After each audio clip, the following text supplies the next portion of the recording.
khai tuệ Rocky và mai nhiều kỳ cứ hậu bà lưu nhiều ý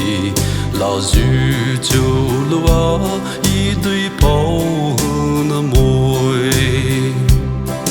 ô ma bọn ní nhiều sợi ní kỳ dù khá mai hỏi Rocky hai ở kỳ mô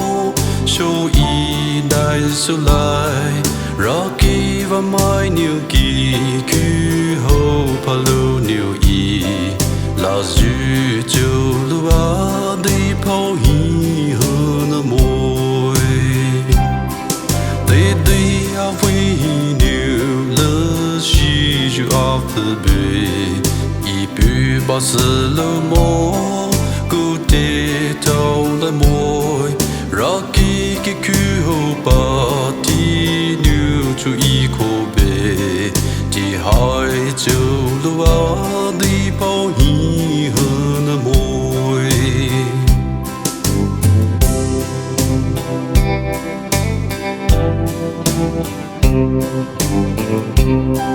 ô ma bọn ní nhiều sợi ní kỳ dù khá mai hỏi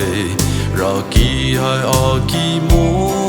cho ý đại số lại Rocky và mai nhiều kỳ cứ hậu bà lưu nhiều ý là dư châu lúa Deiphao